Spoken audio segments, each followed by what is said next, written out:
So, let us move on with another protocol which is called the constrained application protocol, it is called CoAP. Okay. But before going into CoAP, what is important is to understand what is known as REST architecture, okay, REST architecture. And what is REST architecture? Well, we can give a huge thesis discussion on REST architecture. In fact, thesis is from Roy Felding.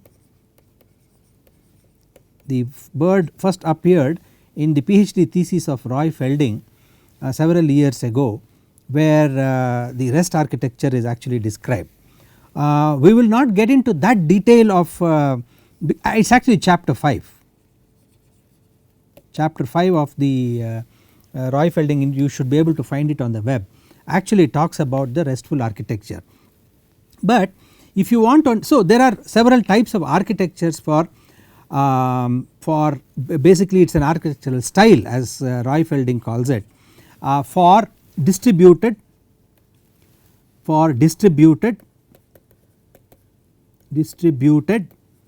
hypermedia systems.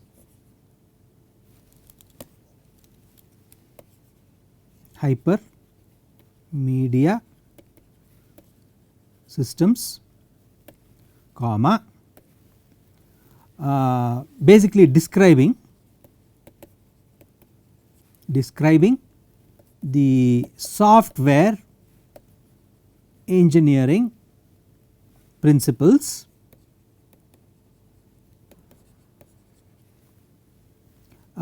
guiding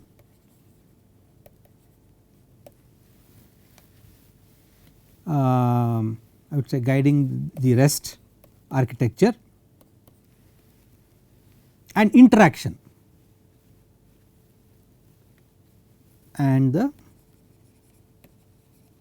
interaction constraints, okay, chosen to retain those principles. So, what are those constraints under which this RESTful architecture, for it is basically being a style for distributed hypermedia systems, what are those main constraints under which this RESTful architecture actually works, right. So, that is what you would want to know. So, you would basically want to know the design rationale, design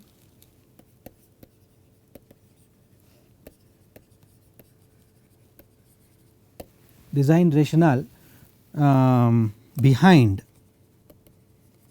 the web architecture.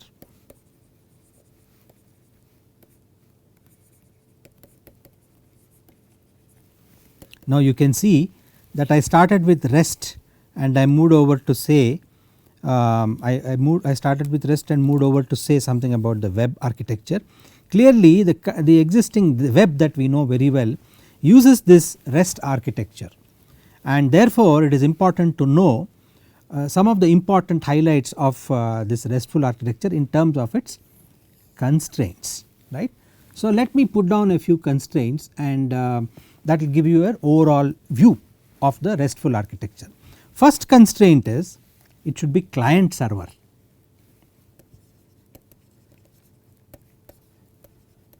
okay, which means there will be a client and there will be a server holding on to some resources, okay. Essentially this is the nice thing that when we say about the style, the hybrid style of the RESTful architecture, this is one of the important constraints for this style to work. Separation of concerns is the principle behind the client server. So how do you ensure that this is a client server alright, but separation of the things of interest has to be properly defined, otherwise you will not be able to get hold of these resources in a uniform way, right. So, basically you want to separate the user interface concerns which are out here, you want to basically separate out the user interface concerns from data storage, storage of that resource. You do not want the user to be bogged down by where that storage is, where the actual storage of that particular resource you are not really worried about. So basically, which this clearly indicates that by doing this constraint, by applying this constraint of client server, where data storage and the concern for the user interface concern for data storage, if you delink them, you basically improve the portability. So client server, so I will just put down client server means, this constraint means portability becomes automatic, right. Basically when you say portability, the because the user interface is independent of the client running, the user interface is independent of where the storage is, you can have different types of platforms under which users can request for access for resources from the server side, and so platforms can be different, then you basically improve scalability, right. Improve scalability is improved. So this is a very important requirement, right. So separation of is a key thing. Second thing is statelessness.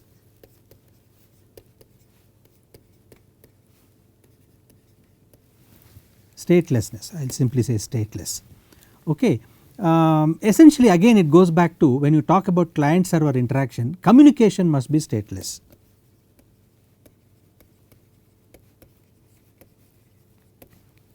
Communication must be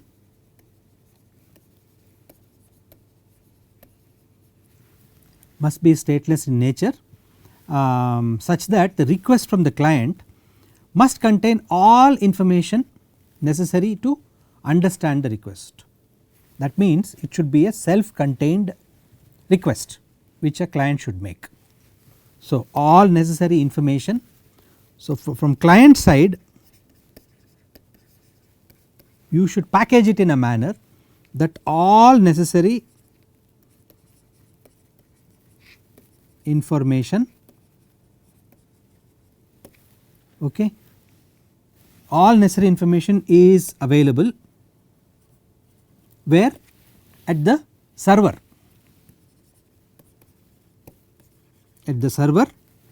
right. It is available at the server so that it can understand the request essentially. So that is the key thing here. So you are basically ensuring that the session state is therefore kept entirely on the client side. So the session state, session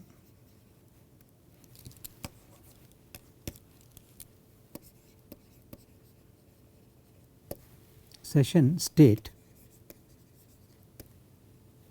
is therefore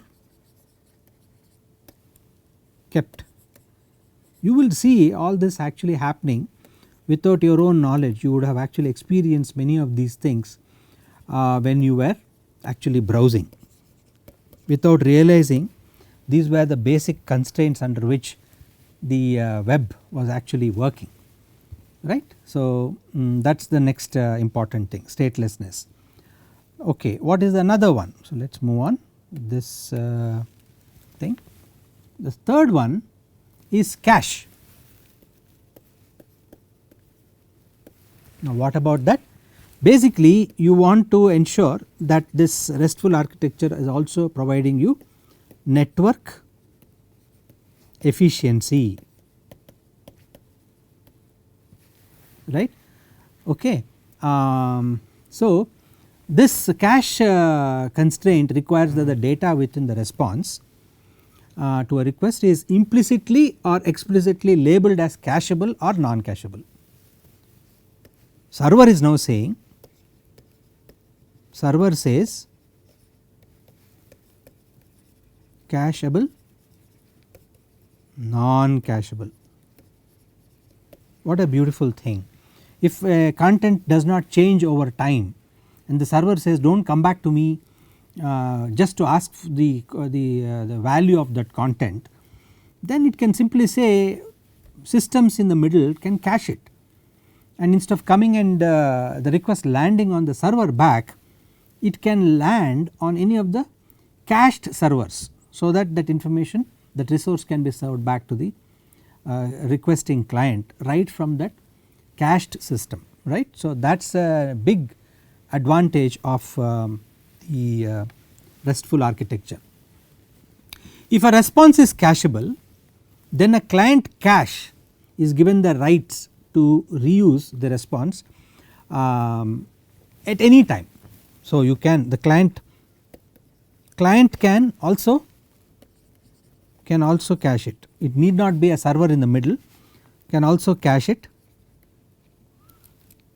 and also cache and reuse the same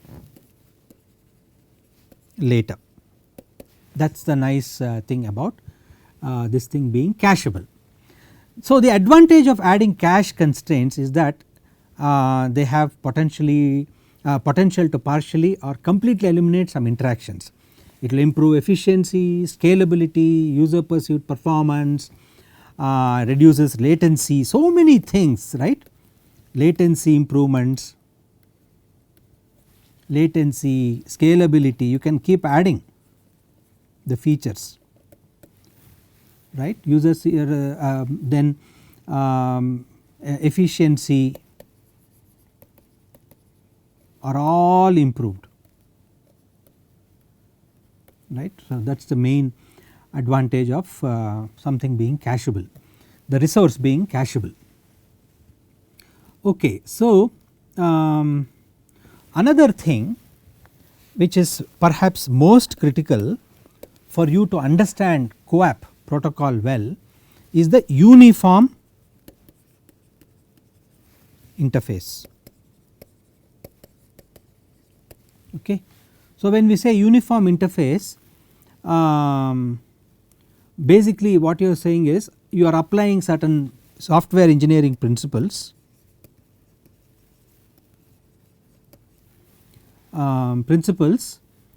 which will sort of give you an interface where the overall system architecture is simplified and the visibility of interactions is improved. Okay. So I will say visibility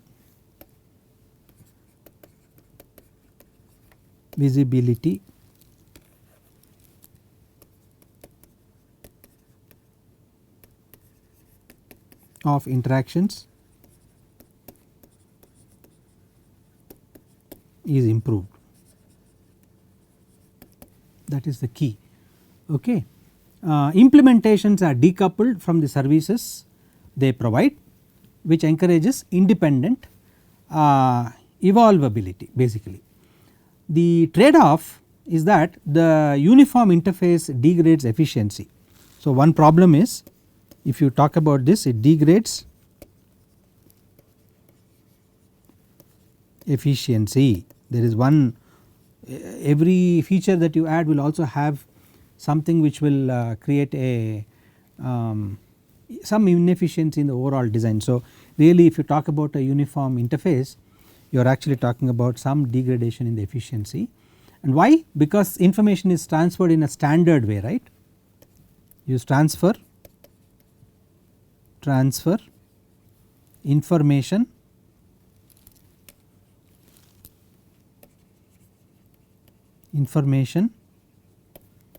in a standard way.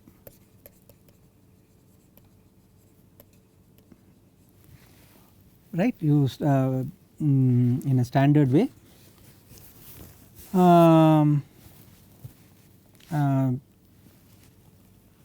Not really optimized for how the application wants it, that is the problem.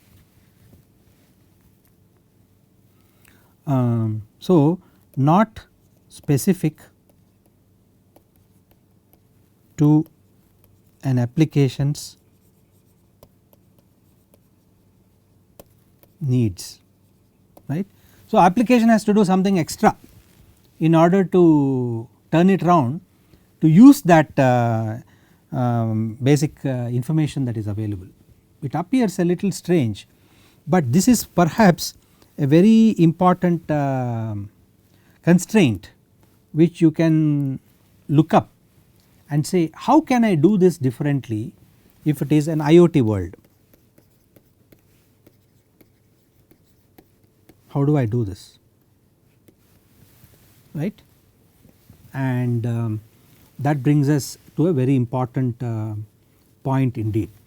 So, the RESTful interface is designed to be efficient for large grain hypermedia data transfer, optimizing for the common case of the web, but resulting in an interface that is not optimal for other forms of architectural interaction. So, that is what it appears with this uniform interface requirement.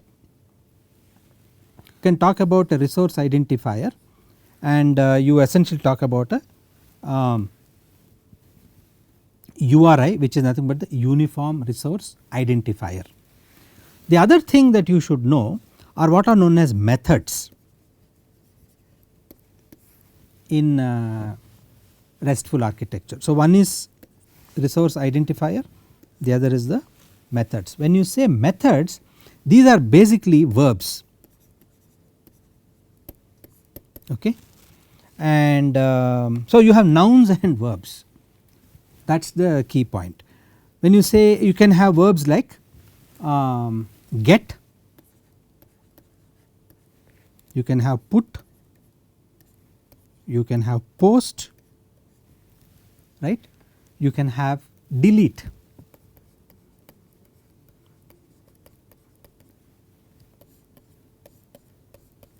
Let us quickly summarize this. These are the methods. Methods are get, put, post and delete. Get basically corresponds to retrieve, put corresponds to create, post corresponds to update, and delete obviously means delete. So, these are the verbs and these are the actual actions that happen. When you retrieve a resource, you can act on that resource.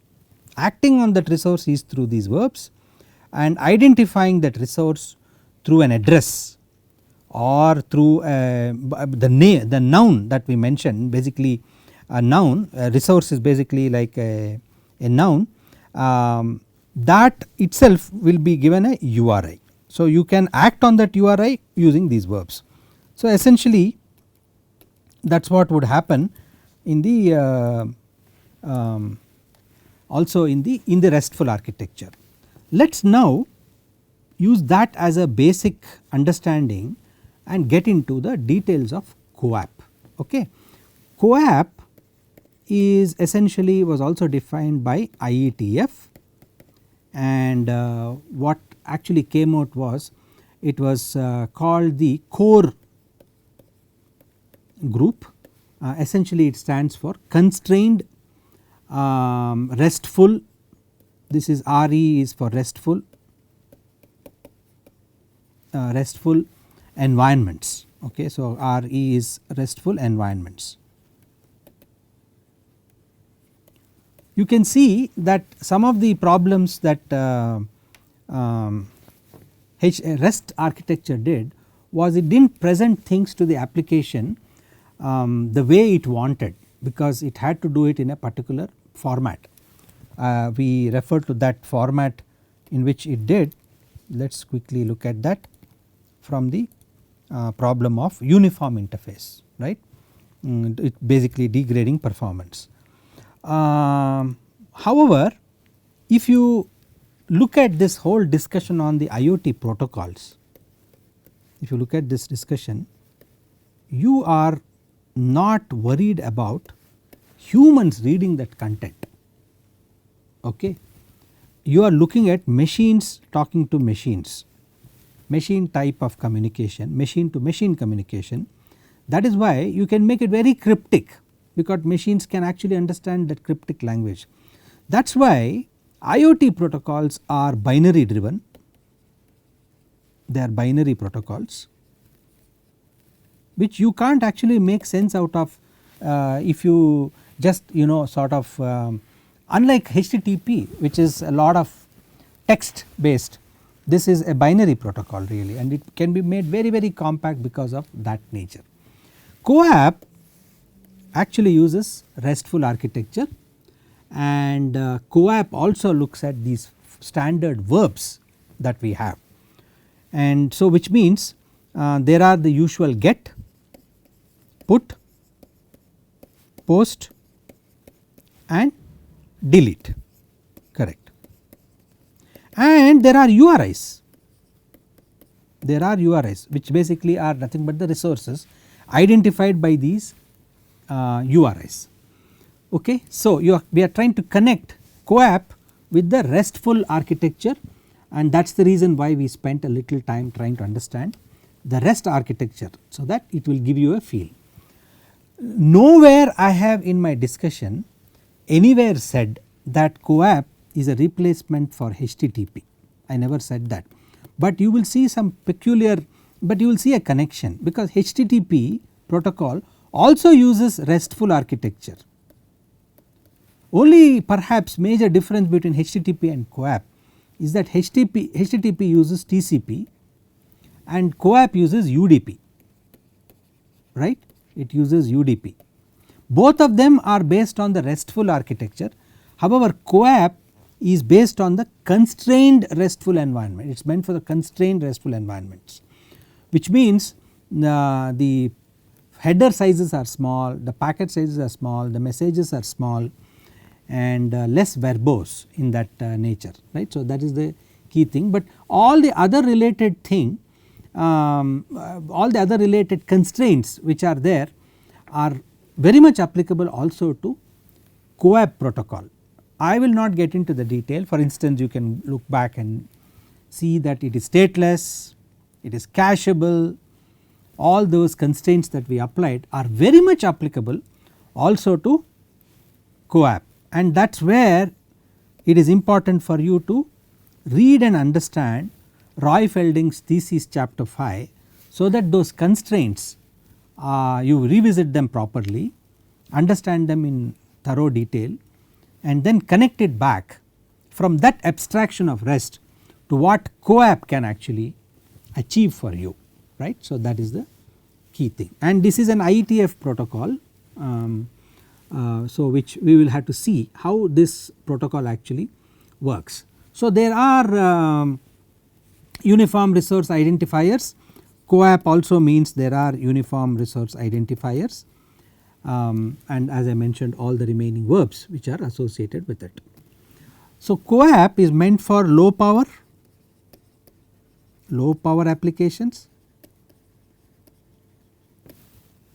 they are meant for low power applications, and power consumption is very good. It is for low and noisy links, they are meant for low and noisy links. So that is the key thing.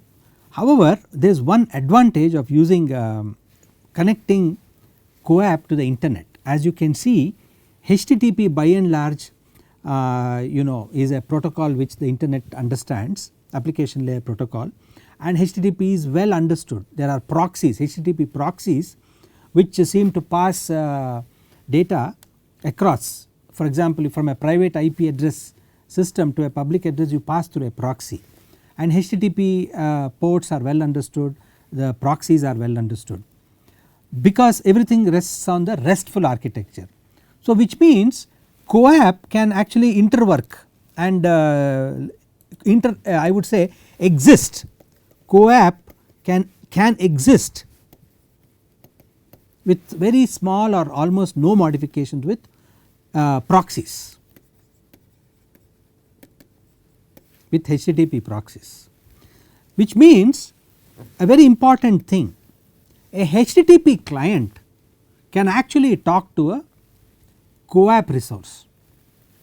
A HTTP client can actually talk to a CoAP resource, except that the HTTP client should have some sort of because the protocol HTTP protocol which uses these verbs is fixed, except that it should now start using UDP instead of using TCP. So now if you take a browser, a standard browser, okay, like it could be Mozilla or Chrome or anyone or Internet Explorer and so on, if there is a nice little browser plugin which will allow you to use UDP, but use all the nice features of the so I will call this UDP plugin, I will call it CoAP plugin into the browser, then all features that we are so familiar with should also work. So that is the nice goal. Is there such a system in place? Can we see something of that nature? Well, we will come to that. Let us complete the discussion on proxies. Proxies, you can have REST CoAP proxy, you can actually have this, okay, and this is quite straightforward, and that is another interesting thing, which means you can actually do this. You can have the internet cloud, this is the internet cloud, and you can have a REST based CoAP proxy, and here you can have complete system working on CoAP. You can have the CoAP server here, you can have the CoAP server here, and you can have all the small little devices which run CoAP. These are all CoAP clients, okay. So you can see this can be HTTP, this can be CoAP, alright. So such possibilities very nicely exist, and this is the proxy which does this nice protocol translation between HTTP and CoAP. Now before we get into the detail, I would like to point you to a very interesting plugin for CoAP, and this plugin is called CoAP interaction with Copper. It is called Copper. Now this plugin is from ETH Zurich, built specifically for Mozilla. There is a demo, there is a paper which is a 2-page demo paper which you can look up. Essentially they introduce Copper. This is basically a generic browser for the IoT CoAP based protocol, because the idea is that they want to see a number of these embedded devices which are likely to appear on the internet, those billions of devices which you want to see, look at what are the resources you want to look up, resources offered or available, I would say, not offered, resources available for humans. This is mostly to cater to humans, requirements for humans. We mentioned that CoAP is not really meant for humans, it is between two devices which are IoT devices. They can just exchange information between two systems, but if you want a human in the loop, then this Copper becomes a interesting plugin for the people to look at resources which are available on the web. let us run through a small demonstration of this system and then revisit CoAP in much more detail, understand its features of the protocol, and then put back that standard problem which we often come up with, which protocol to choose, whether it should be MQTT or whether it should be CoAP. Again you will be confronted with the same question. You will have to make a informed choice by understanding both the protocols in extremely well in detail. Alright, so now let us shift to a screen where copper is actually shown here.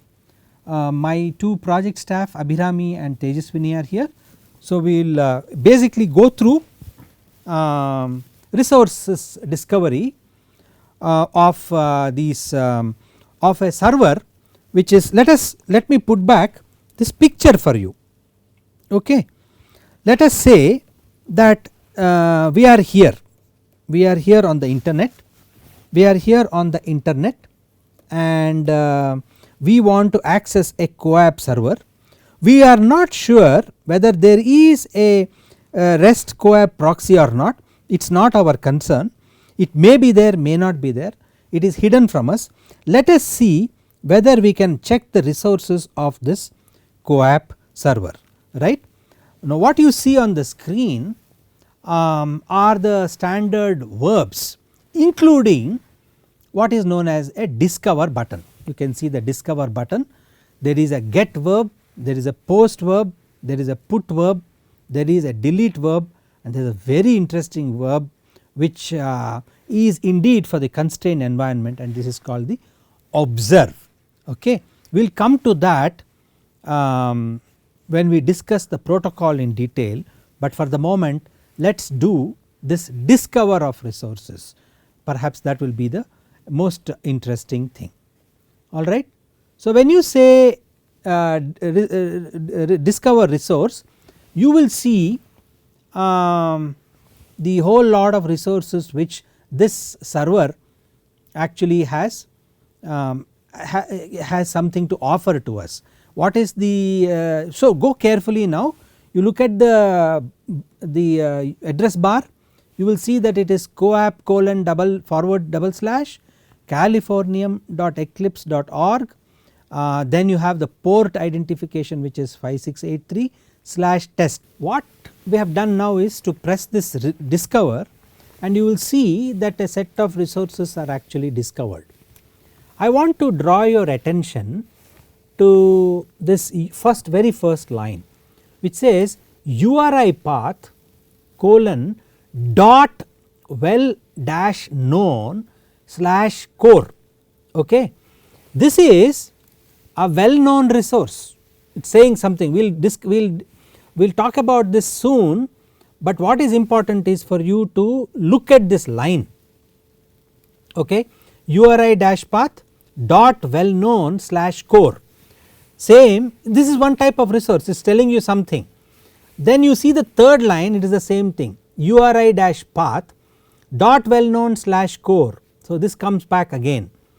This time the resource it is not the same resource, because you will see that it is block 2:26-164 as against the previous one which was block 2:25/1/64 and all that. So these are all the resources which the server has for us. Which server?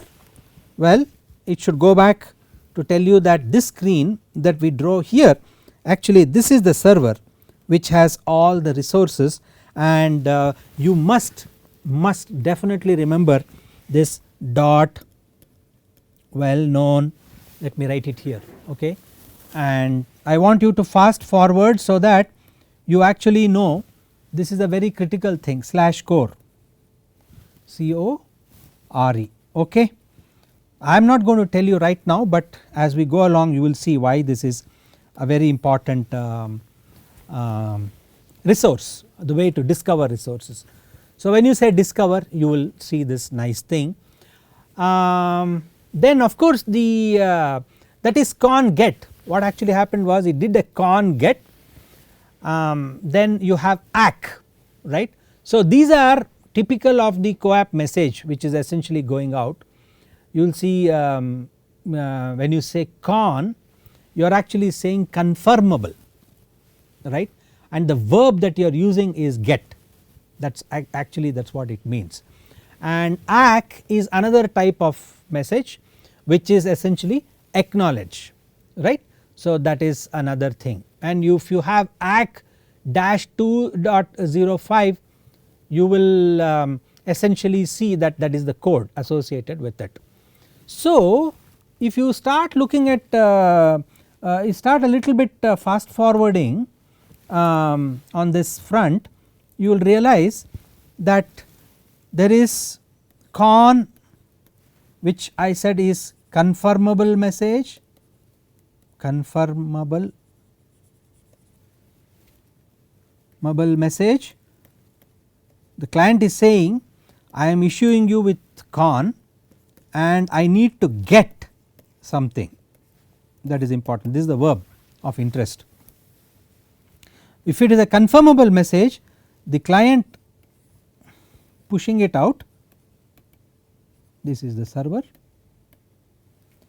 this is con, get going in this direction, you will get ACK, very important, and it will have a code, and again you must look up this thing, it is very interesting, code 2.05 content, you will see it like this, right. Okay, good, we do not go into the detail, but at this stage it is interesting to see what actually how exactly these things are happening with respect to discover. Now let us go and do a put, okay. Alright, when you say put and we click on outgoing, you are actually putting hi there, just to show you that, and again you can see that it appears there in the logs, in the CoAP message log, you will see that, and again the type here is to be noted, and so and the message that is actually given out here is hi message, okay. Then let us see is there anything we can do with get. Let us try once again, let us try get, let us try a get again, okay. So you see type is 0 con, then you have code is 1 which is get. So you can see that really you are not typing out 3 characters GET, you are not really typing any of that, you are actually giving a code called 1. Clearly it is all binary, right, okay. So that is the point I am trying to say, it is not for humans to read these messages anymore, it is for machines to interpret, therefore you use only this language is completely binary, messages are all binary, and it is clearly indicated there. So there is indeed a so you have con, you have get, then the message ID is 27146 in the forward direction, the message ID comes back with the 27146 corresponding to the message ID that was sent out. No, message ID is it is 27150, that is the last one there, yeah. So it does not matter, we can, it is actually the one that you see in the big screen here corresponds to the last message. Con get 27150 returns, so con get 27150 message ID comes back as in the very last line that you see is ACK 205-205 content 27150. Just put back this screen for a moment, you see this is important, this is the message ID, you send it with a message ID, the server returns it back with the same message ID, clearly indicating this forward backward interaction, okay. So these are the 2 important things, these 3 important things, discover, get and post. You may also want to try so how will you do all of what I have shown you on screen? It is pretty straightforward. What you do is go to your laptop or computer and install Mozilla on your system, and then type for copper Californium, right, copper Californium plugin, or you can say Mozilla plugins, you can say Google for Mozilla plugin, and then straight away you can start working on it, right. So it's pretty straightforward. I am sure apart from all the laptop and computers that you have, it is possible that you also have a mobile phone with you, in which case you can download an Android app. We played around this app, and this app is called NSCA, and you can also use this NSCA app to connect to standard CoAP servers, browse them, discover resources basically first. Before you start using any resource, you should discover resources. What does it mean? Well, resources means there is a server, it offers you temperature, data, pressure data, humidity data, all kinds of information that is available is like a resource. Those resources you are looking for, it will tell you what are all the standard resources that it has, which you can use for building your application, right. All these things can be put together. As we go along, we will see a little more in detail on this very exciting protocol called CoAP, understand it to its completeness, and then move on with other activities related to low power wide area networks and so on. Thank you very much. So this is essentially open source multicast domain name system, naming system. It is called MDNS. This is like a normal DNS which you know very well on the internet, but this is for IoT networks that you establish amongst your devices, gateways, edge devices and so on. You do not want to really hard code anything in terms of IP addresses, right. So for example, in the case of MQTT or AMQP, you do not want to by heart the IP address of the broker or exchange for that matter, because if it is coming through a DHCP, the IP address is going to change. So hard coding this will be an issue. As a result, it is always good to have names associated with it, and somehow names to addresses can be mapped dynamically, and that is what Avahi does for you, which is nothing but an open source MDNS implementation. So it runs beautifully on gateway devices such as Raspberry Pi and so on. For demonstration purposes, we have put it on a laptop. You can see that Ms. Abhirami will start this daemon now, and when she starts the daemon, so it is now restarting Avahi MDNS daemon, alright. And now what should happen is, if you now give a browse command, you will see all the devices on your IoT network, okay. Let us start. Actually in this IoT network what we have is 1, 2, 3 and 4, right. These are the 4 devices which are there on our this is the 4th one, this is the 3rd one, this is the 2nd one, and this is the 1st one. You can see that these are the 4 devices, you can say, which are part of your IoT network.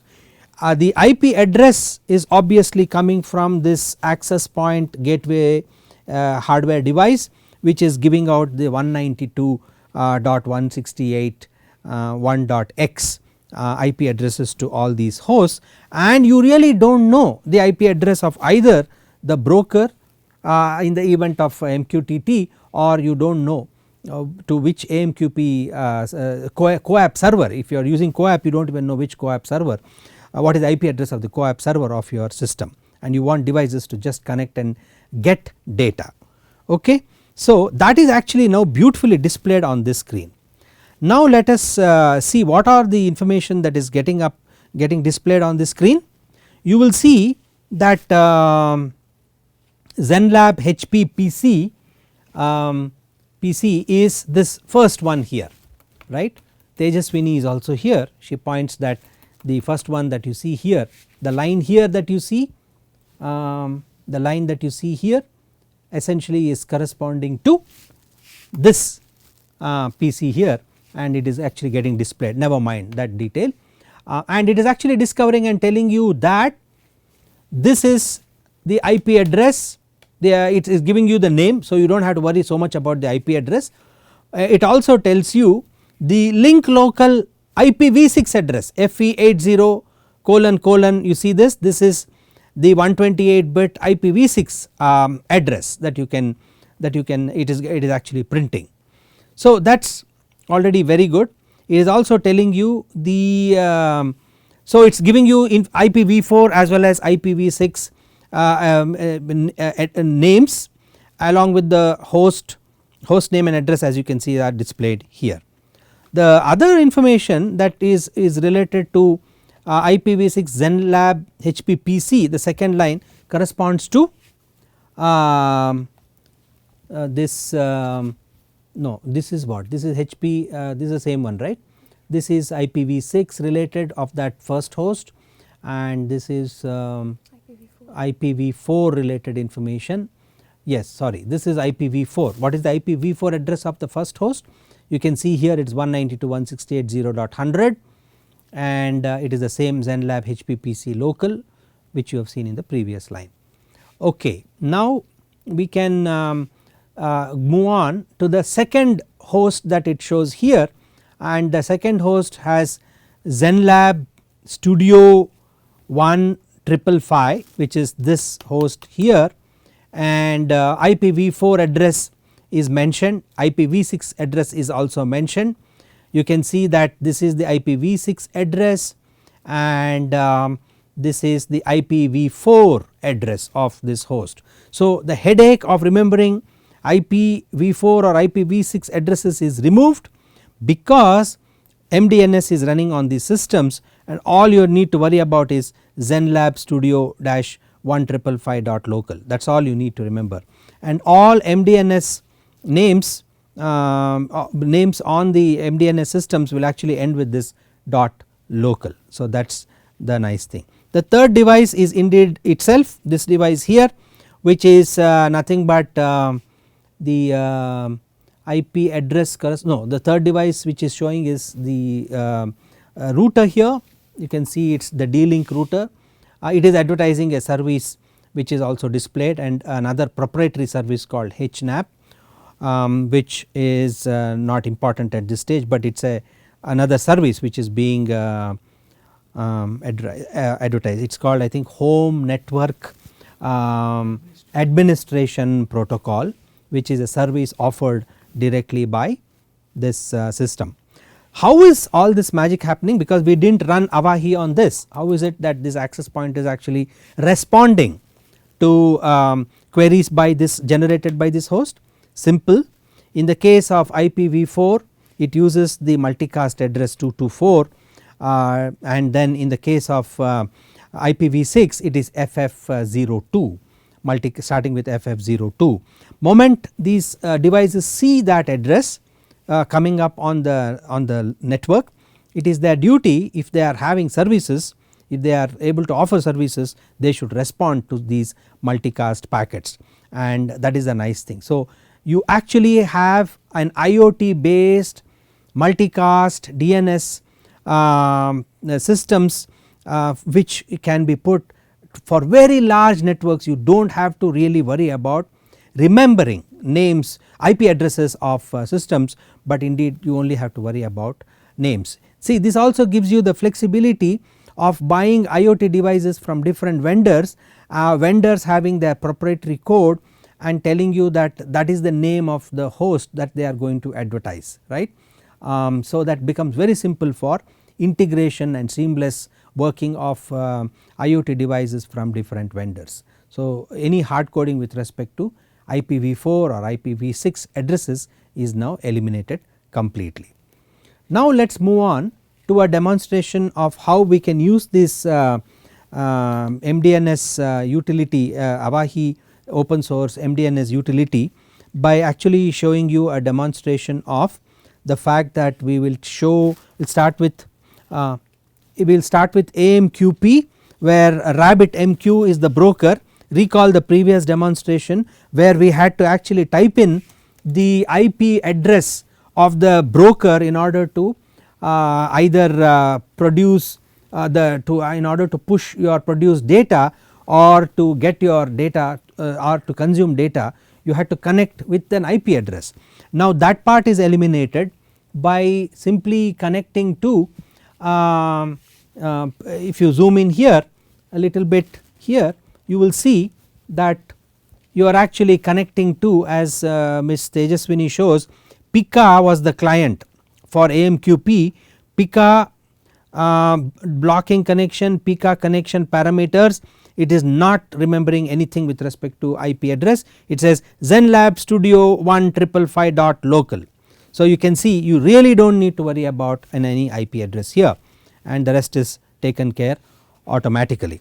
And once she does that, this packet automatically appears here, which can also be seen that let us see, if she pushes the packet, she should get a packet here, which is, did it send a packet here on this? Oh, it got delivered automatically, is it? It is not here? Yes, it got delivered. No, can you send one more? Just send once more. Stop that, it is better. We see if it is able to capture queue the message that is sent by the system here. I see only 3. What is this? This is one? This one, okay, yeah, this one, sorry, yeah, this one. Now okay, so now you can see that it is nicely using the name and then pushing it to this broker, and now this system is actually holding on to that message. Here is a consumer which essentially is trying to get this message, and it is also not interested in knowing the IP address of the broker, but indeed the name of the broker, and for that she will execute, Abhirami will execute the script which says python receive underscore default.py, and once she gives that, it connects automatically to RabbitMQ broker and gets a message, and as you can see this here becomes 0. So that is a nice demonstration of how powerful MDNS is in trying to only hold on to names rather than worry about addresses. Let us also show you how this works with CoAP. For that, again you want to connect to a CoAP server, and so let us start with running the CoAP server here. So as you can see now, Tejaswini will start this .test CoAP server, which is here. I will remove this so that you see it carefully. It is from free CoAP master. So she runs that, and now it is listening. Okay, so the CoAP server is listening. Avahi MDNS is also running on this. Now clients are trying to use are trying to connect to this server using standard conformable and non-conformable messages. In this case, perhaps it is trying to connect to using a conformable message. So it says conformable get is the method that is being used in order to connect to this server. So we will go here now and connect to that, and then you see that the system has displayed, without worrying so much about the IP, it says that it has sending conformable request to host ZenLab Studio 15555.local, port 12436, send to host ZenLab 15555 local and port 12436, expecting an acknowledgement timeout is initialized. It has indeed received from this host, and an acknowledgements were exchanged across. So this is a clear indicator that again CoAP also works quite seamlessly with MDNS systems. So that is in brief what is possible with MDNS combined with IoT protocols which we know well, including AMQP as well as CoAP. So this particular thing is so interesting here. If you look carefully at this picture, that CoAP nodes, so CoAP nodes can communicate with CoAP nodes easily without a need for any gateway. Nicely they will work with IPv6 stack running on them at the network layer.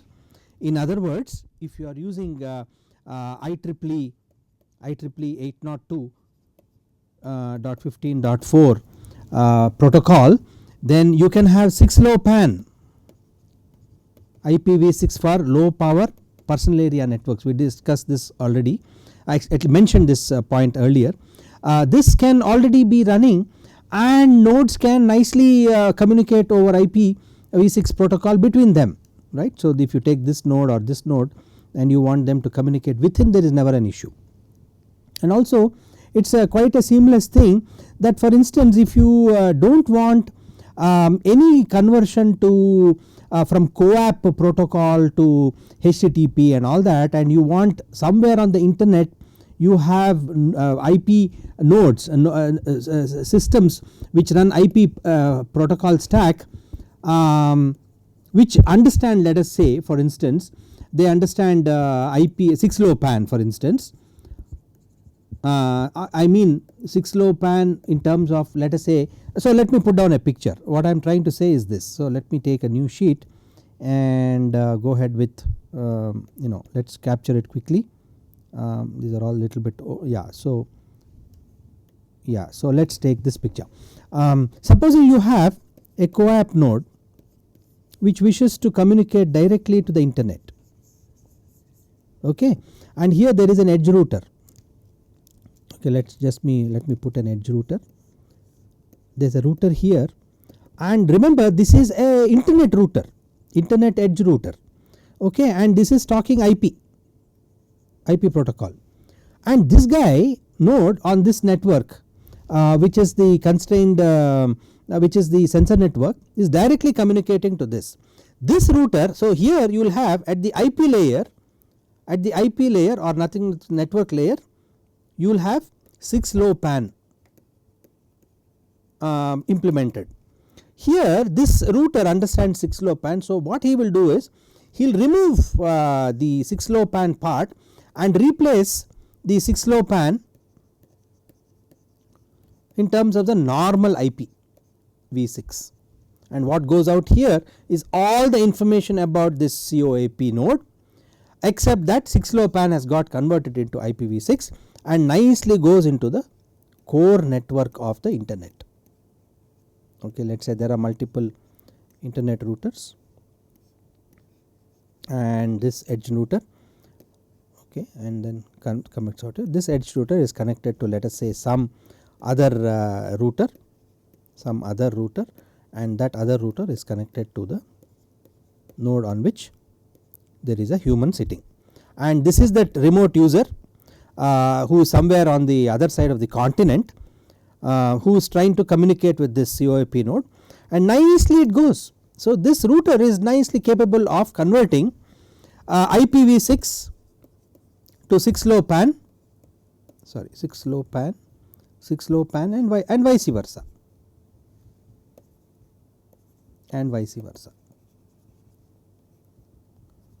So that is the beauty of CoAP. So you do not really need to have a CoAP node, you do not need to have CoAP node going into a CoAP conversion to HTTP and so on. If you do not want to look at HTTP, you do not need to do any of that proxy conversions. You can directly ask this CoAP node to talk to the internet. So that is the beauty, which is a clear indicator that with IoT, designed for IoT kind of systems where the end protocol running is CoAP, any remote user across the continent can also contact this CoAP node directly So that is a very important thing. So that is that's the key message takeaway from this particular discussion. So this is one important thing. Another thing is CoAP is so nice in terms of its power. Okay, people have always said how good is CoAP in comparison to MQTT and so on, but let us just put the perspective of CoAP correctly into picture. If you have a client, okay, and you have a server, you can do it in many ways.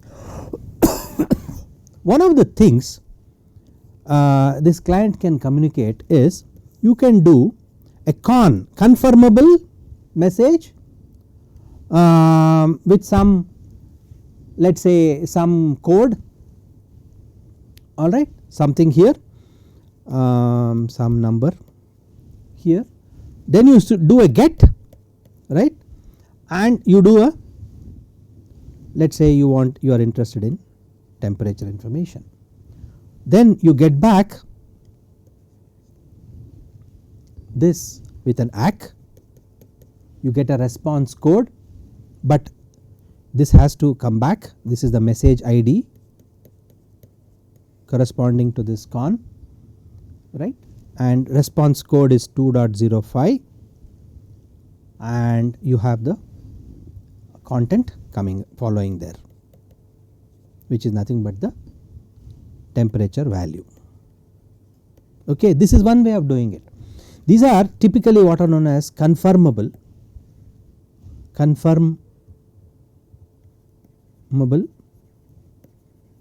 messages. Then you can also have another type of way by which this client and server can communicate, and that can be like this. I do not draw client and server here again. You can do a confirmable, again you do a get, and you specify what you want to get. You want to get temperature, and then you give something called observe, OBSERVE, sorry, I have to say observe. Then you specify what is known as, okay, so observe 0, call it, and token, you specify a token, some token you put. Okay, now this is important, see the token, you immediately get back an ACK with response code 2.05 that everything is fine, happy and nice. You get back observe with some other number, and but the token is back with the same thing with the value here, temp. Okay, then time passes. Beauty is this is server, right, again you will get back a message, okay, with the state here observe as 31, is just incrementing by 1, but token is the same, which means whatever you started off with this token, here the same token is repeating. So you get back the same token, and the new temperature, so token is 0xAB, and the new value of temp,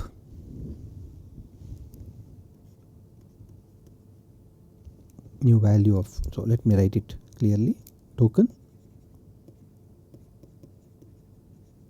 is back here, okay, and this is an ACK, and for this ACK you get back another ACK, okay, but this time it is just taking the same token,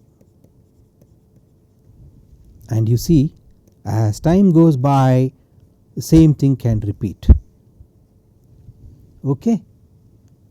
Every time, this is very powerful. What is this saying? This is saying something very nice. Every time this temperature changes, the server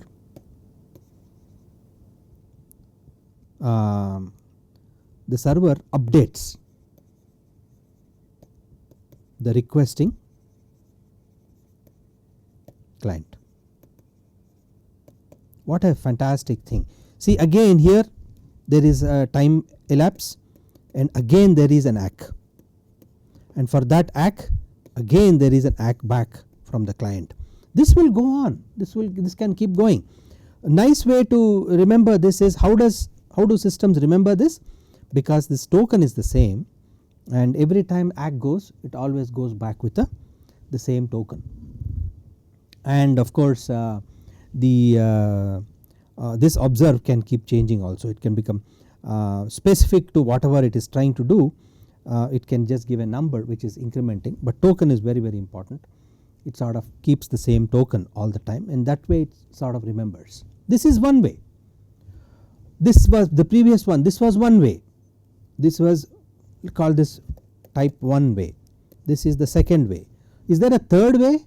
Yes, there is another third way, which is, again, for lack of space I will have to redraw back the client and server, and again I will put down the message sequence. You do a confirmable, okay, some number, you do a get, and then you do a get of what? Temperature.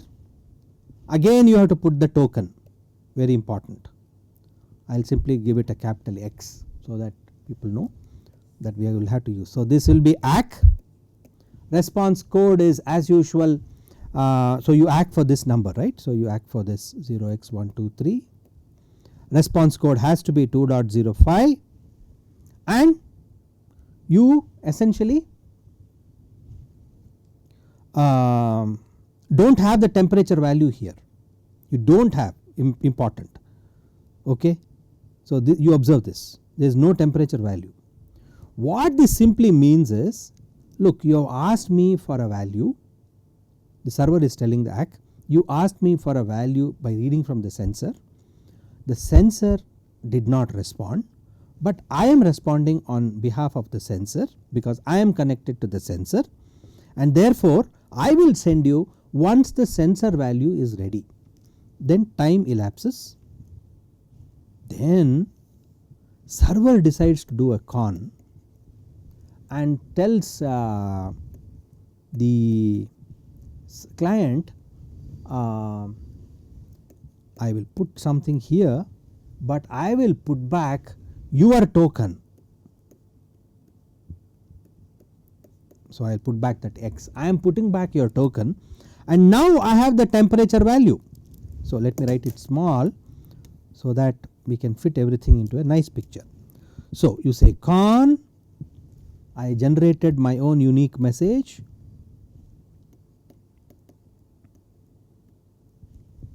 some number, and I will put back the token. Okay, I will put back the token which is X, what we took as an example, and then push the temperature value. Now I am pushing the temperature value, for which you get back an ACK. You get back an ACK which is also nice, right? You get back an ACK. Clearly this is another way of communicating. This is type 3, and what is this type? This is called response after a while. Response after a while, okay. This is observe, this is 2. is observe. Oh, it should be written well, right, and this is confirmable. One is confirmable.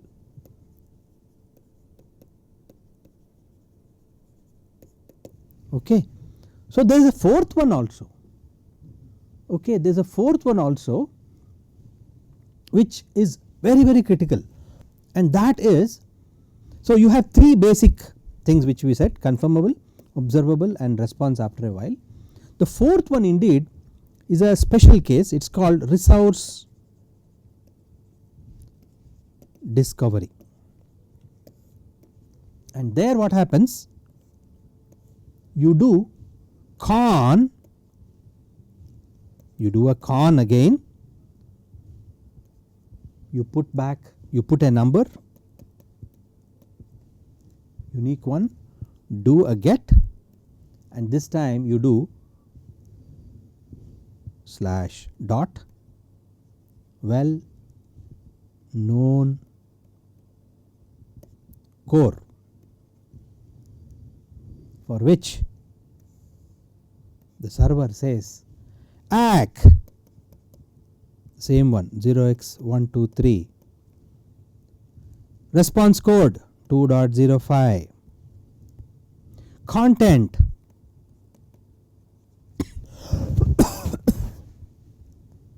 content. What does it, what does the content mean? You said get well known slash core, whatever are the parameters that this server is sensing, all those parameters have to be, are available as services, right, and those services have to show up. It could mean content open bracket, it could mean slash temp,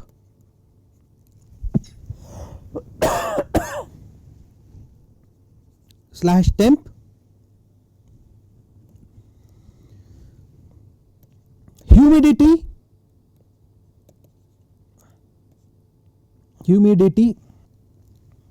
whatever are the parameters here, all these parameters, sensor parameters or sensors which are connected to this particular server are all highlighted in this ACK message.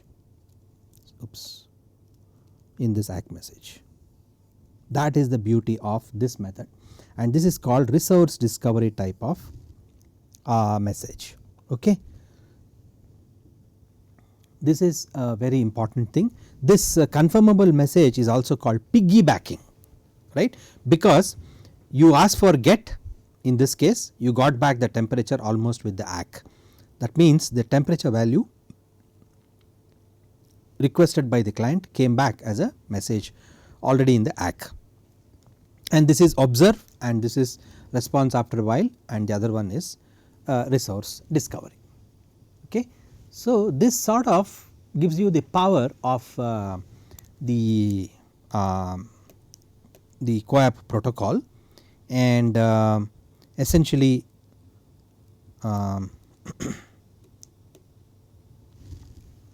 essentially CoAP is a clean design, right, and the design is based on REST, as we said, and it transfers successfully on very low links as well, low bandwidth links as well. And so let us just summarize a few things which will be of great help to us, right. One of the things CoAP can do, can support for sleeping devices. Why am I making a huge noise about this? Yes, because very amenable for energy harvesting, right. Remember the bearing example that we took, where you wanted to split powering the sensor system and measurement of the bearing temperature were like two different activities, quite like the pulse, human pulse measurement. One was to power the system, the other was to measure the pulse of the human. So quite like that, there can be many situations where for saving power or for saving power. This is for support for sleeping devices. Why do you want to get devices to sleep? Because everything is related to power consumption. And just to take care of power consumption, you have this beautiful option of support for sleeping devices. And real timeness is maintained because you have those nice features of response coming periodically based for observe kind of messages, or it could be something where so essentially if you are looking at real timeness. So if you are looking for real time working of the system, this piggybacking works very well, right. So if you are looking at real time responses, you can do piggybacking, and if you want to ensure from the sensor side certain real timeness has to be maintained after having initiated the connection, and after showing interest from the client side that he has to maintain, the server has to maintain values, has to report values in real time. If the threshold reaches, then you can use this observe, right. So you can see that without the client establishing connection again, the acts are coming periodically back. So this is another interesting thing. And response after a while, of course this sort of violates real timeness, but so we do not really consider this for real timeness, but these two are very very good for real time operations of the system. So this is another interesting feature. Then it is not verbose, this protocol is not verbose, so which is a clear indicator this is for machine to machine communication. Machine to machine communication, it is all binary, because there is just no point in humans talking when machines want to talk to each other. So I mean you do not need to put it into a way, into a manner in which humans need to interpret anything. So machine to machine communication. And only point to be regarded is that this is not really a replacement for HTTP, it is not a replacement. So do not ever consider this to be anything like a like HTTP.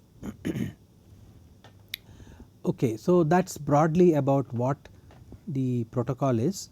What is very important really is to understand CoAP from a RFC perspective. There is a full fledged RFC, it is an IETF document, and this RFC is 7252. I would strongly encourage you to look up 7252 RFC and understand, for any purpose of implementation, look up this RFC. It will talk about the design goal to keep the message overhead low,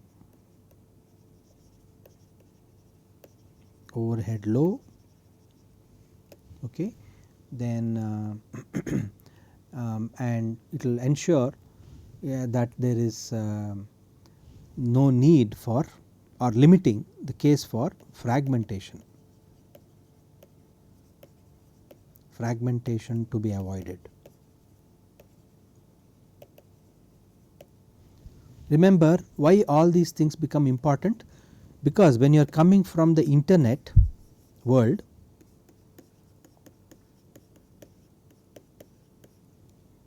multiple routers on the internet world and one edge router here and a network here which essentially has number of, this is a CoAP client. Here is a case where this CoAP client is directly talking to the internet world. Somewhere here there is an edge router and there is a machine and then there is a human here. Human or need not be necessarily a human, it can be another machine. This can be machine 1, this can be machine 2. Machine 1 is talking to machine 2, nothing but M to M. If either this case or that case, remember this machine 1 has no clue that machine 2 is a constrained node, it is just talking IPv6. So, you can have a very, and the minimum MTU supported by IPv6 is 1270 bytes. Anyway, it is more than what this node can actually take. This is, if you assume this to be 6LoWPAN and 15.4, this is usually 127 bytes. So, you must do fragmentation somewhere and send them as multiple data packets if you are doing a seamless conversation between M1 and M2. So, you do not want the header of CoAP to be very big and create a large space occupancy by the header. So, the overhead of the message you want to keep it low, so that as much as possible fragmentation can be avoided. But this problem of 1270 minimum MTU, I forget this number, clearly indicates that somewhere there should be fragmentation supported between these nodes, and you do not want the overhead to eat away that space. So, keep the message overhead low. So, this RFC 7252 actually talks about all of that. Okay. So, low overhead, simple proxy, caching, stateless HTTP, stateless HTTP, HTTP mapping, okay, which is a clear indicator that proxies can come in. Nicely it integrates to the internet, current internet. So, that is the beauty of this protocol. Okay, then what else is important? So, I mentioned to you about the 4 types of messages, which is non-confirmable message, then acknowledgement message, which is so confirmable. So, let us look at it. Confirmable,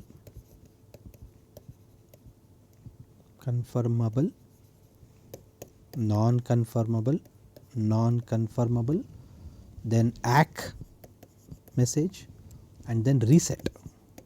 Not much has been spoken about it. So, let me say a few things. This indicates that a specific message was received. I got it, it simply says I got it, no problem, but I sort of do not understand some state. I sort of do not understand some state in it, perhaps because I rebooted.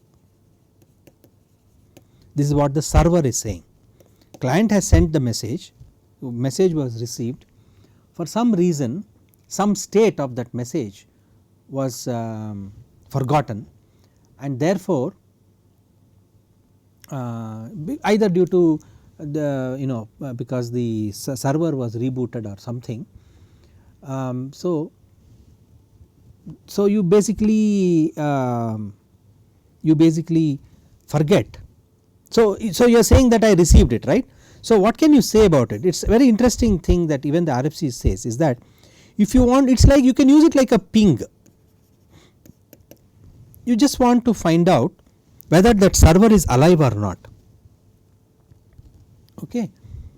Then what you do, you send an empty confirmable message, you send a confirmable message, and it's in and then you just see whether the server responds and says I got your confirmable message, but the meaning of that confirmable message does not make sense to me, and therefore I am giving you a reset.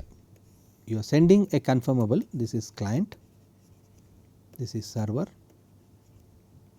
and this is the reset. Something that you formed in the confirmable message that you sent across was not suitable for the server, however he got the message and therefore he did a reset. So, that is something that you can actually try. Okay. So,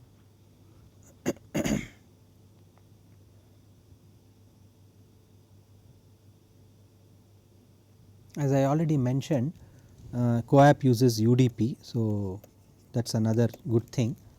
CoAP uses UDP, and the stack, if you look at the way it is shown, is that you have application layer,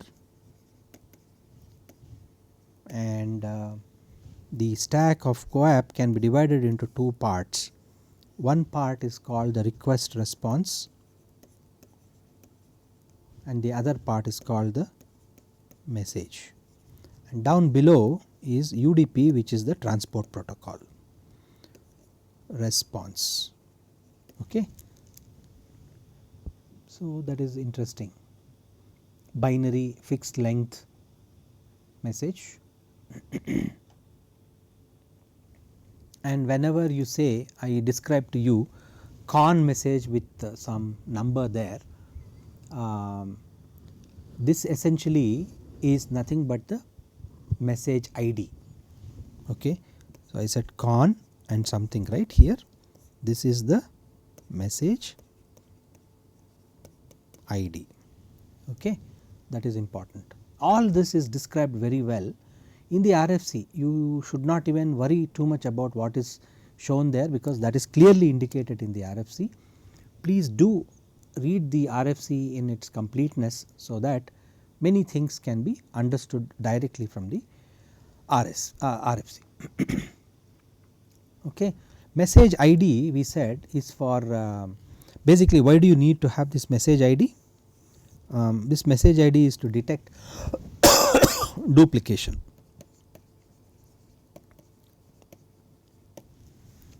Okay. So, detection, duplicate detection, call it duplicate detection, is nicely taken care by message ID. Okay. So, that is a very important thing. And we also mentioned about the token in the previous example. In the example that we took, this token is used to match the request with response. Okay. Request response matching is done using this token. Okay. That is very important, and so it clearly comes from the protocol stack, which we described earlier, by showing that request response is indeed one part of the layer in the CoAP system. So, to match this, you nicely use the tokens, and duplicate detection we already mentioned is done by the message ID. Okay. So, that is a very important part.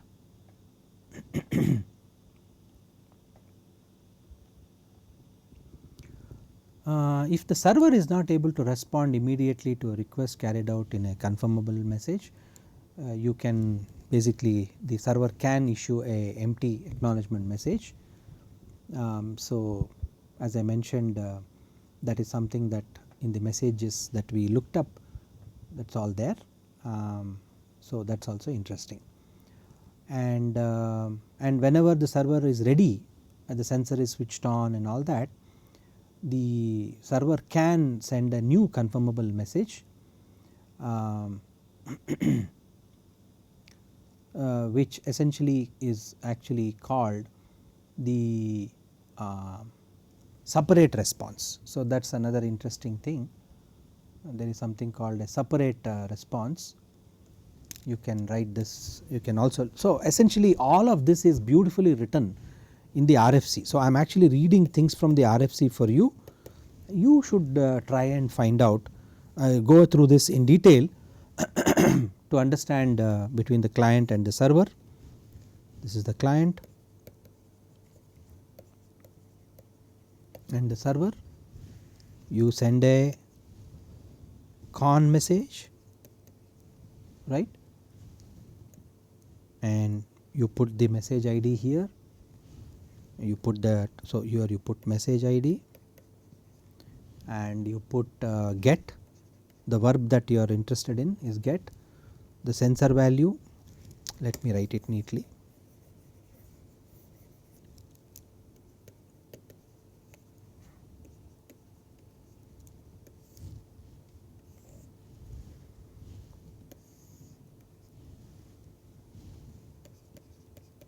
Con message ID get, this is the verb of interest, temp. Remember, all this looks very familiar to the URI that we described earlier with a token. I will simply call it X so that we can maintain, and you get back the ACK with the same message ID so that duplicate detection is possible, right. And time passes, we mentioned this again, and again what you get is from this side you can get a con.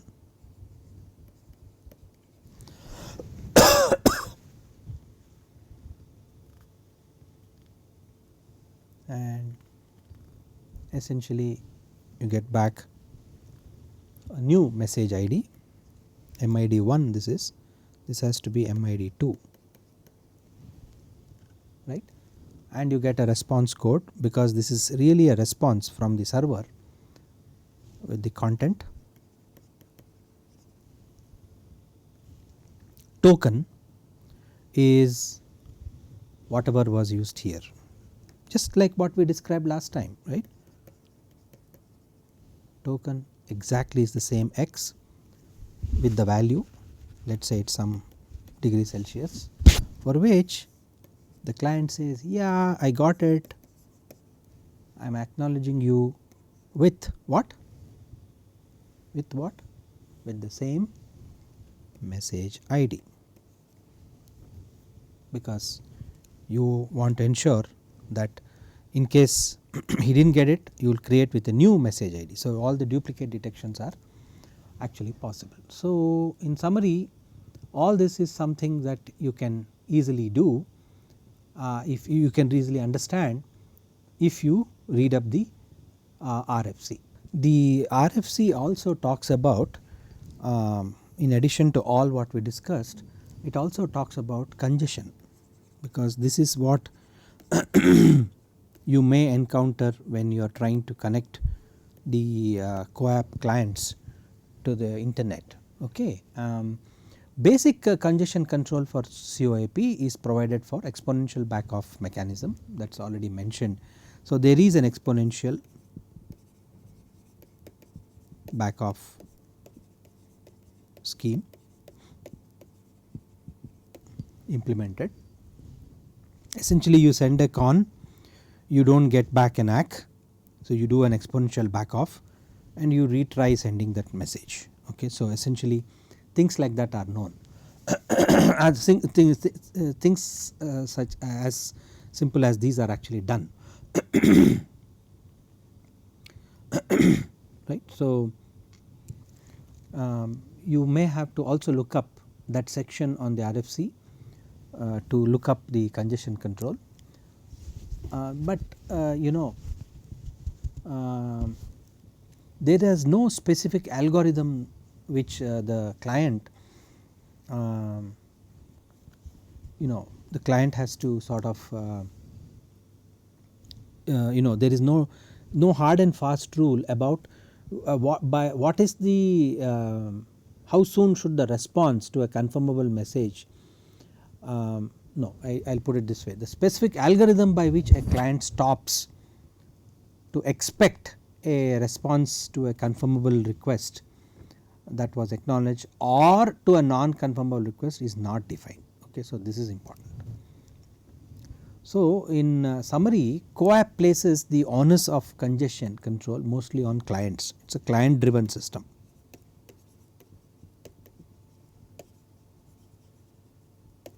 For congestion control.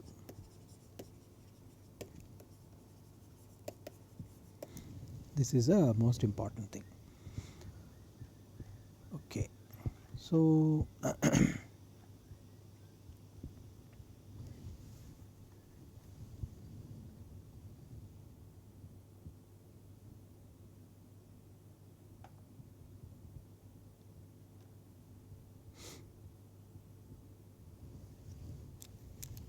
let me also tell you little bit about the response codes. Okay. Again this is from the RFC, so you could look this up in great detail. We saw that ACK came with 2.05. In fact, even in the demos we saw that. Simply this means, so you can have 2, here you can also have 4, you can also have 5. 2 simply means success. Okay. 4 means client error, and 5 simply means server error. Okay. Server error, or you can say server failed, he calls it server failed to fulfill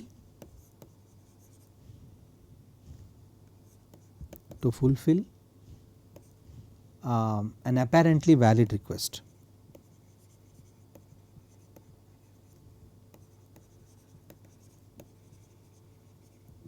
Okay. So, client error, this could be because the request contains a bad syntax or cannot be fulfilled, and this is nothing but a bad syntax. Remember, when you say response codes, this is from the view of the server, right? This is the view of the server. Okay. So, this is also clearly mentioned in the RFC. So, please, I once again request you all to read the RFC in great detail, so that you will be able to understand the protocol very well. Like MQTT, where we pointed you to the standard, you should also go through this RFC in great detail to understand about this protocol in completeness. Let us wind up on CoAP. Okay. I must tell you that as far as CoAP is concerned, we did not discuss anything with respect to security, right? SECU, security. Okay. IoT success, design of IoT cores, big success means you may have to look at power, you may also have to look at security. Configuring CoAP protocol is just one part of it. Configuring CoAP with a secure protocol with security features enabled in it is the second most important part, which has to coexist with the protocol itself. Now, what does CoAP offer you in terms of security? Well, nothing less than what MQTT actually did. MQTT had the advantage that it uses TCP, right. We are talking of UDP and CoAP, and this was done with TLS, right. Now, here it will be DTLS, that is all, datagram transport layer security. So, there is no compromise in security as far as CoAP is concerned, please note this. Okay. So, CoAP provides security by DTLS, that is already said. DTLS is nothing but datagram transport layer security. It provides the same assurance, same ditto assurance as that of TLS, no difference at all to TLS, and the good thing is it transfers data over UDP. Typically DTLS capable CoAP devices will support DTLS capable devices will support DTLS support will support RSA, okay, and AES or ECC, very well suited for embedded applications, and AES. So, Please explore the RFC of CoAP and get into the details of DTLS and have your DTLS protocol with security DTLS. So, CoAP plus DTLS is the way to go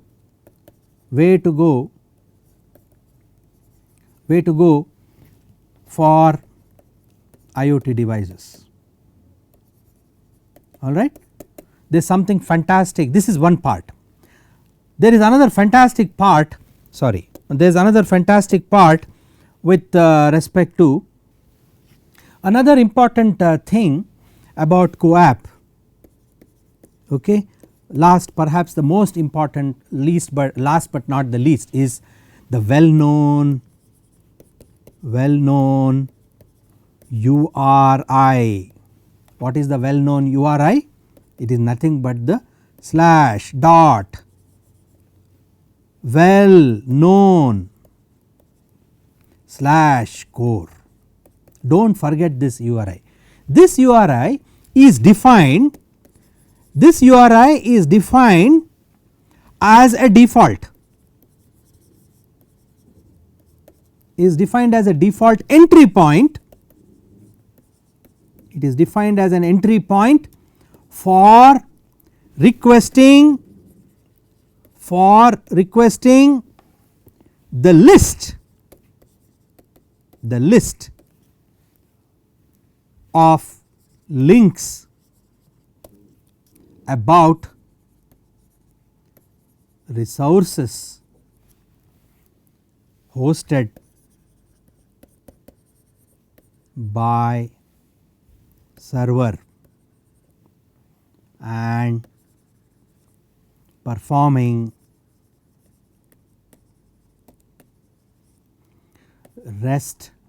core, I would not say REST, core anyway is constrained REST, right, core resource discovery. What a beautiful URI available for you, which automatically is a default entry point, and you could have a list of links which essentially are nothing but resources which are hosted by the server.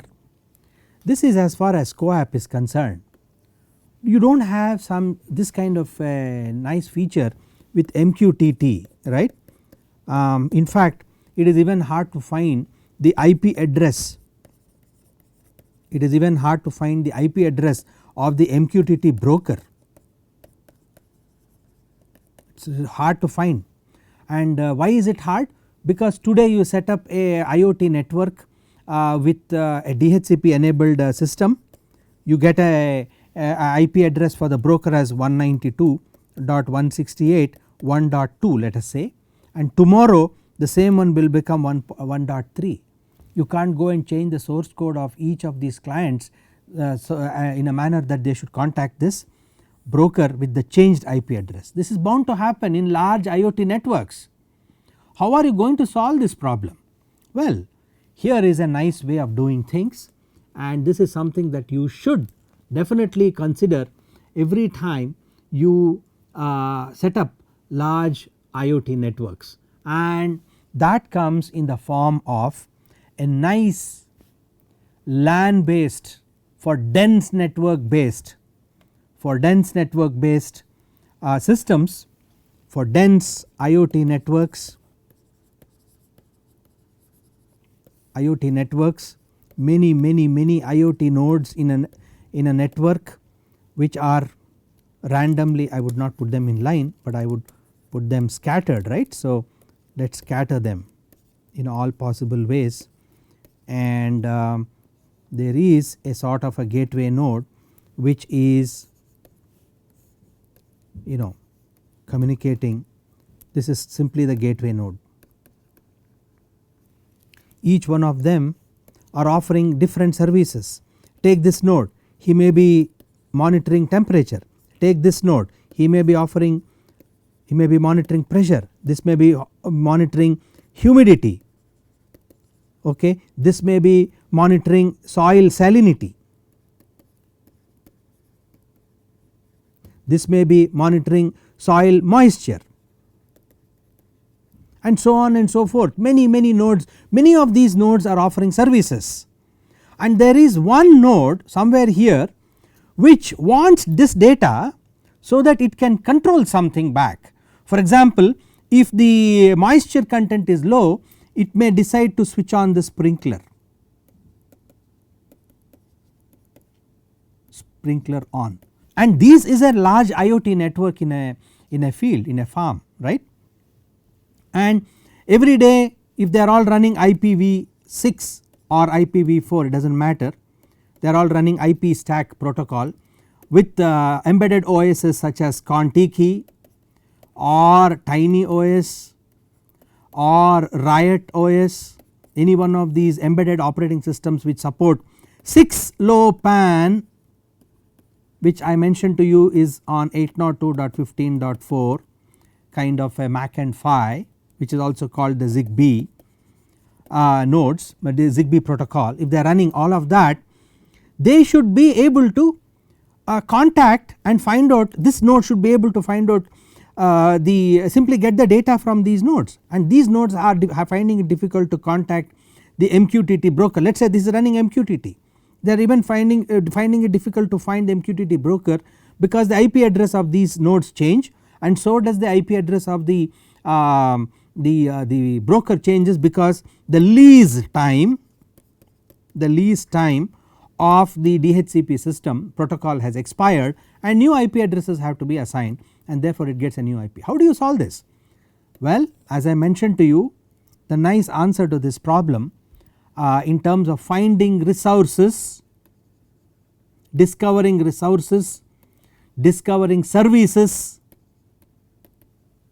all of that is possible with a protocol called MDNS, okay. And this is indeed how Apple, you will be surprised, Apple was one of the first to implement zero config. They were able to find devices, Apple devices were able to find devices within themselves, and they were able to discover devices, discover services, discover resources. Chromecast for instance is another well known application which uses the fact that they are able to discover, right, devices. All this is possible because MDNS is the solution to this problem. These are lightweighted, it is exactly the same. MDNS borrows everything from the well known DNS, exactly the same, but meant for local networks, local area networks, and most well suited for IoT applications where dense number of nodes are installed, and you simply install MDNS here and let these nodes actually send out a multicast discovery packet. So it uses multicast DNS, MDNS means multicast DNS. These nodes simply shoot out a multicast DNS packet, and then in response the systems, the gateway or other nodes actually respond with the services and resources that they are available. So one of the simplest is you just want to find out who is your gateway. For example, here you program not anymore an IP address, but you say I will just give a name, gateway .nptel.farm. Let us say this is the gateway name, gateway nptel.farm, farm gateway of this nptel course, this is the gateway. You are not programming any IP address, no IP address, no IP address, just configure this.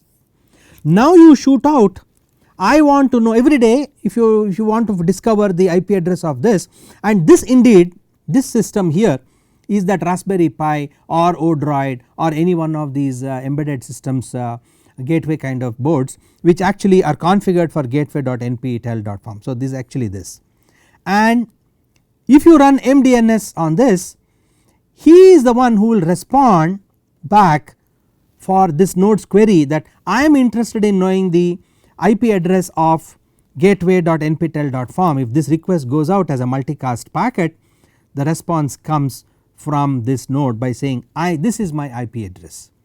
So that is the beauty of using multicast DNS over large IoT networks. Okay.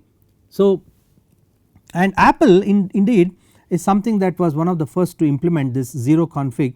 They call this bonjour perhaps, and they call this bonjour. Okay, I will not spell it for you because it is something not native to what I speak. So, alright. So, it is also called zero configuration or also called by this name, and Apple seemed to implement this many years ago. This is possible now in large IoT networks. Okay. Therefore, let us now look at MDNS in detail, spend a little time understanding MDNS. MDNS essentially you have different implementations of MDNS. Avahi is an implementation on Linux, okay, and JM DNS is an implementation on Java. It is a JM implementation is on Java, and Bonjour I mentioned to you is an implementation on Mac, and Bonjour is also available for Windows. All these popular operating systems actually do support MDNS system. So, the point I am trying to get at is that MDNS is a very important application that you must seriously consider when you are talking about trying to use trying to discover services and resources on a large IoT network. You must be familiar. If you are not, please look up the standard DNS records that are well known. You have start of authority SOA kind of record, NS for name server record, A for address record, 4A, okay, quad A for address for in IPv6 world, and PTR nothing but the pointer record, C name is nothing but the canonical name, also well known, which is for an alias that points to the canonical name of a host identified by an A record. Then you have MX, which is the mail exchange record. Okay. So, these are some things that MDNS actually will seamlessly work with DNS. That is the most nice thing. So, if you want to use your IoT network and scale it up into a larger connect it to the larger internet world, that is something that you can easily do with this MDNS protocol. Okay. So, let me get into a little more detail of this exciting protocol, and you must note that the MDNS is actually defined in another RFC, and the RFC indicated by, I will just pull out the RFC, is 6762. So, please look up RFC 6762, and going into reading that, the abstract itself is so beautiful. It says network devices become smaller, more portable and more ubiquitous. The ability to operate with less configured infrastructure is increasingly important. Less configured, beautiful sentence, less configured infrastructure. Okay. Less configured infrastructure is increasingly important, and in particular the ability to look up DNS resource record, okay, record data types in the absence of conventional DNS server is useful. What a beautiful sentence. That means you do not need to worry about the internet, you do not need to worry about presence of DNS on the internet, but you can actually configure your own multicast DNS right there without right very simply by installing Avahi on if it is Linux based systems, right.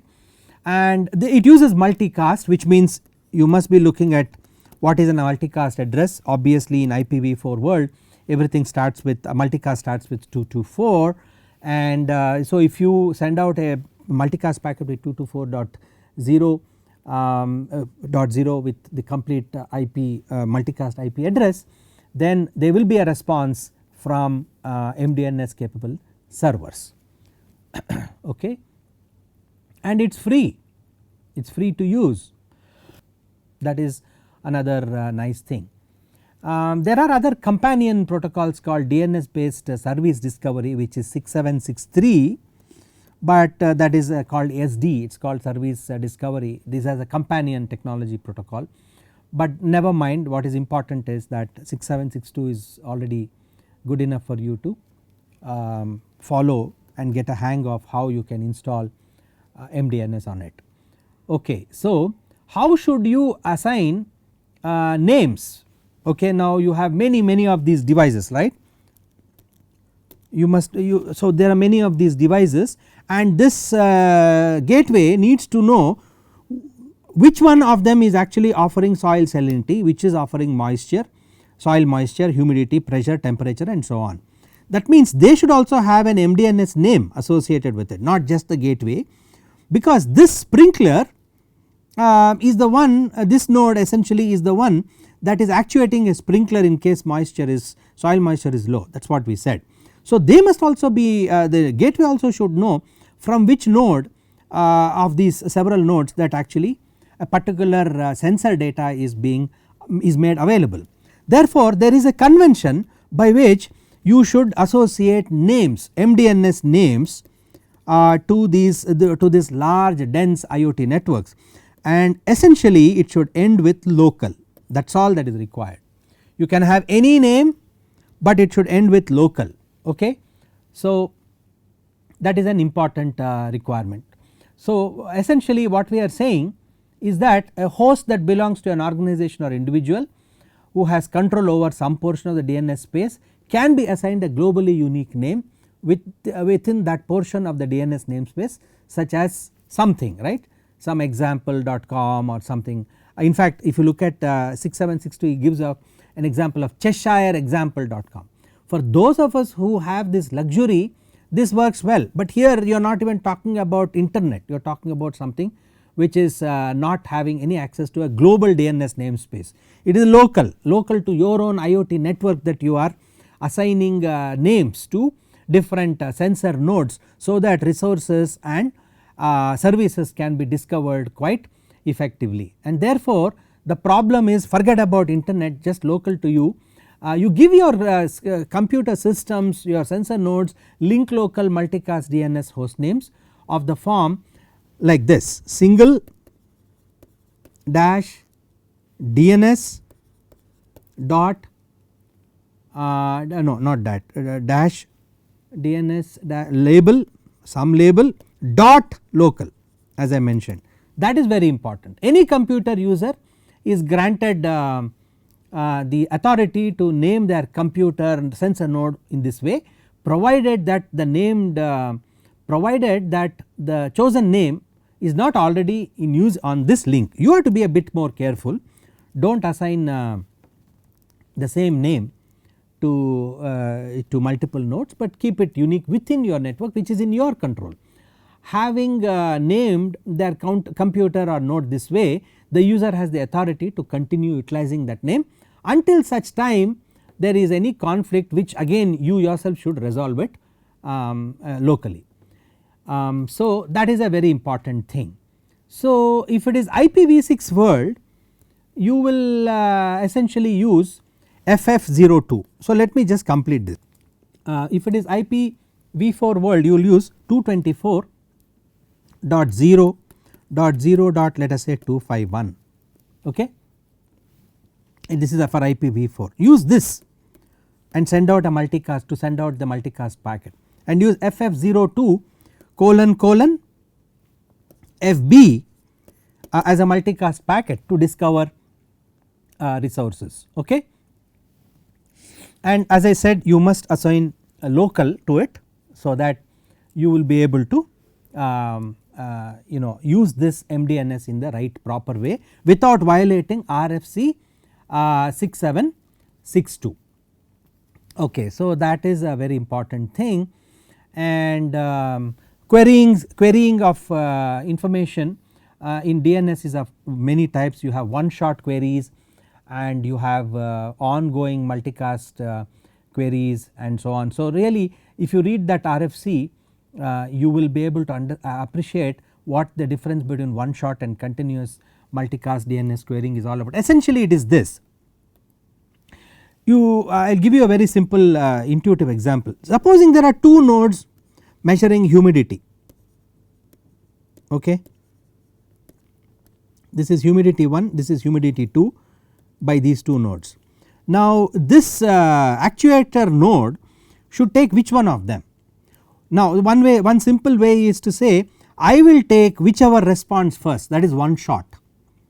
The other way of saying it is that I am going to wait for multiple nodes to respond and I will take that humidity which is the highest, because if they are spatially separated for some reason and humidity is different in these two locations, you may be interested in greater humidity value as compared to the other one.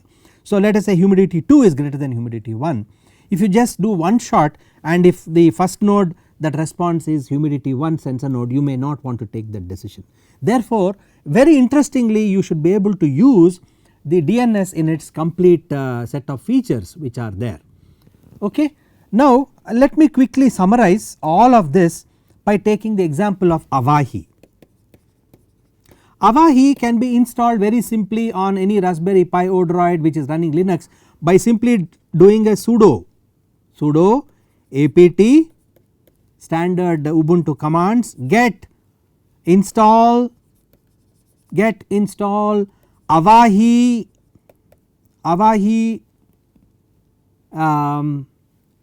daemon Avahi utils, lot of this. Essentially Avahi is the MDNS daemon, along with that comes a set of tools, utilities for you to do query, to browse and so on.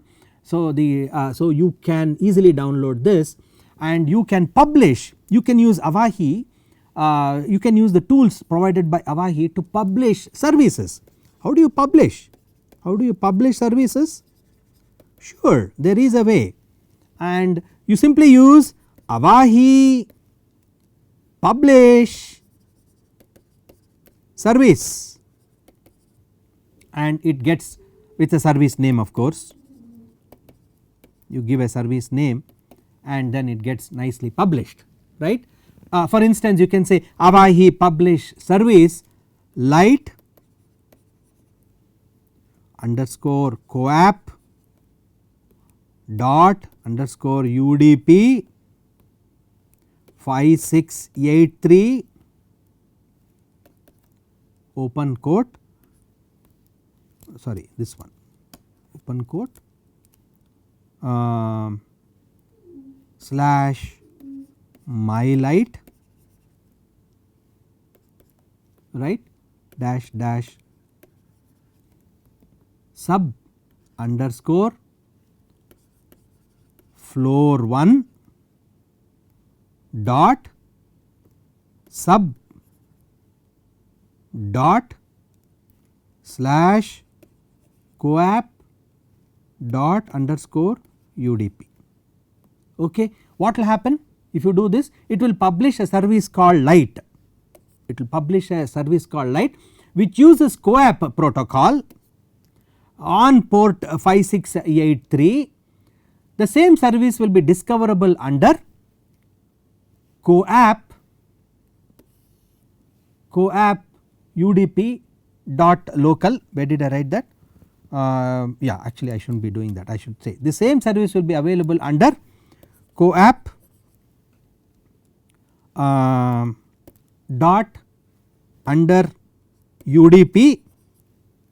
Remember local should be there, local, and floor 1 sub CoAP UDP, right, and there should be local as well. So I will not, this is the syntax of doing a publish, but in understanding it should be underscore floor1 dot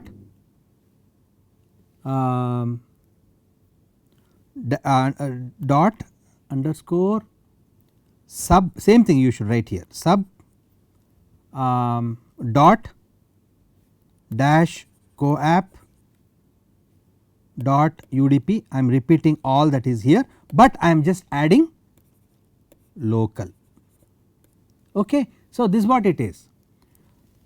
If it is successful, the process will remain active and it will continue to offer this beautiful services.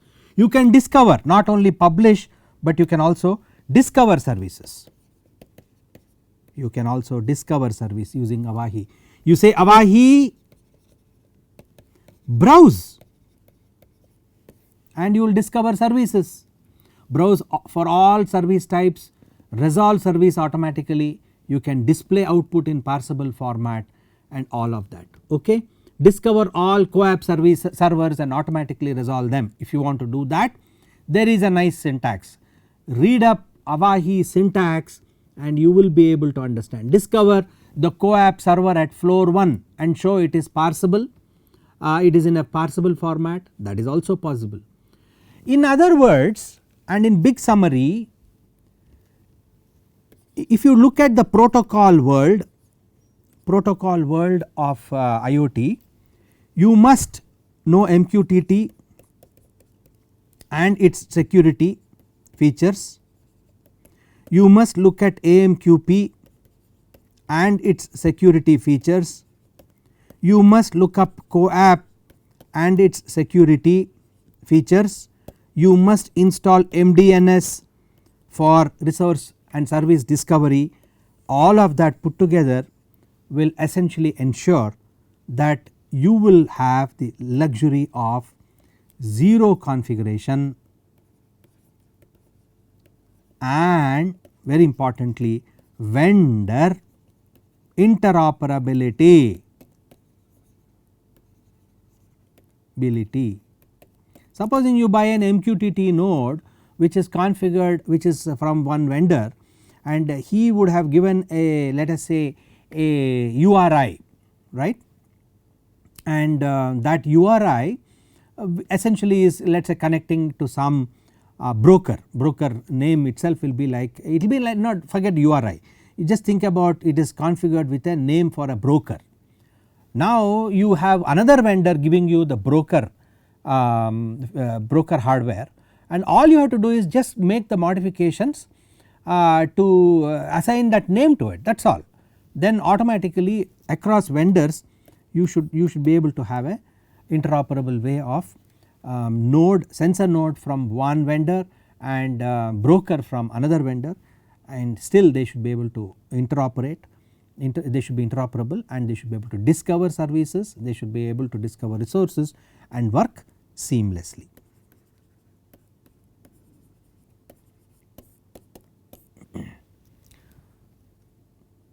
Thank you very much.